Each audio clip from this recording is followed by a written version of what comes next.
আসসালামু আলাইকুম। সবাইকে স্বাগতম আমার এই নতুন পরিবারে। আজকের ভিডিওতে আমি আপনাদের সঙ্গে শেয়ার করতে যাচ্ছি কেন আমি বিসিএস প্রস্তুতির জন্য চাকরি ছেড়ে দিয়েছি। প্রথম দিকে আমি চেষ্টা করেছিলাম চাকরি এবং বিসিএস এর প্রস্তুতি দুটোই একসাথে চালিয়ে নিতে, কিন্তু এটা আসলেই খুব কষ্টকর ছিল আমার জন্য। চাকরি এবং বিসিএস একসাথে চালানো আমার পক্ষে খুবই কঠিন হয়ে পড়েছিল। আমি প্রথমে চাকরি করেই বিসিএসের প্রস্তুতি নেওয়ার চেষ্টা করেছিলাম।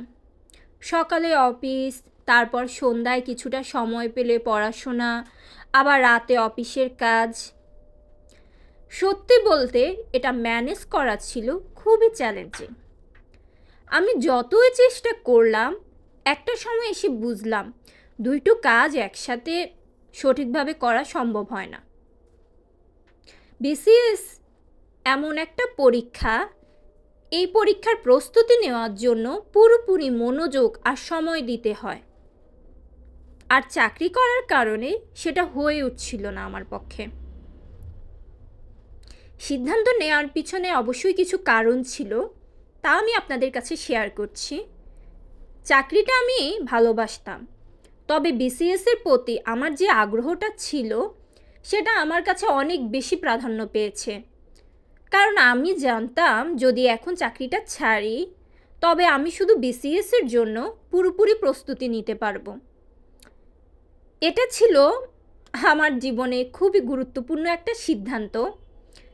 আর আমি ভাবলাম যদি এখন না করি তবে হয়তো কখনোই আমার সত্যিকারের লক্ষ্যে পূরণ করতে পারবো না। আমি আসলে আমার সর্বোচ্চটা দিয়ে চেষ্টা করতে চাচ্ছি, কারণ চাকরির পাশাপাশি আমরা অনেকেই কিন্তু বিসিএসের প্রস্তুতিটা নিই, তো নেয়ার ফলে হচ্ছে যে আমরা কিন্তু পর্যাপ্ত টাইম দিতে পারি না। যে হচ্ছে সারাদিনে অফিসের কাজে কর্মে মিলে আমরা আসলে যে একটা এত টায়ার্ড থাকি যে পড়াশোনায় কিন্তু আমরা ফুল একটা ফোকাস করতে পারি না। এটা মোটামুটি আমাদের সবারই একটু সমস্যা হয়। আচ্ছা, প্রস্তুতির জন্য পুরো মনোযোগ দেওয়া খুবই দরকার।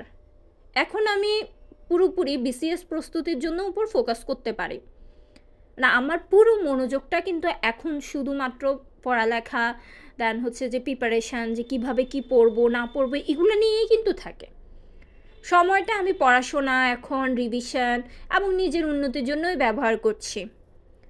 আমি এখন যে পড়াশোনা করছি তা অনেক ভালো লাগছে, কারণ আমি একসাথে চাকরির চাপের মধ্যে না থেকে পুরোপুরি মনোযোগটা শুধুমাত্র আমার পড়াশোনার প্রতিই দিতে পারছি, যা আমার পক্ষে আসলে যখন জবে ছিলাম তখন আসলে পসিবল ছিলই না। আচ্ছা, এখন আমি শেয়ার করতে চাচ্ছি যে যাত্রা শুরু হওয়া এবং ভবিষ্যতের লক্ষ্যের প্রতি আমার আত্মবিশ্বাস নিয়ে কিছু কথা বলবো। হ্যাঁ, চাকরিটা ছাড়াটা একটা বড় সিদ্ধান্ত ছিল, তবে আমি মনে করি এটা আমার ভবিষ্যতের জন্য সঠিক পদক্ষেপ।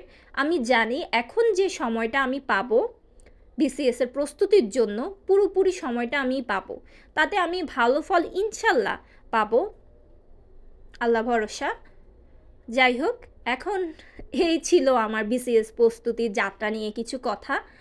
আশা করি আমার এই সিদ্ধান্তে আপনারা কিছুটা হলেও অনুপ্রেরণা পাবেন। যদি আপনারও চাকরি এবং পড়াশোনা দুইটা ব্যালেন্স করতে কষ্ট হয়, এই ভিডিওটি আপনাদের সাহায্য করবে। আজকের মতো এখানেই বিদায়, ভালো থাকবেন।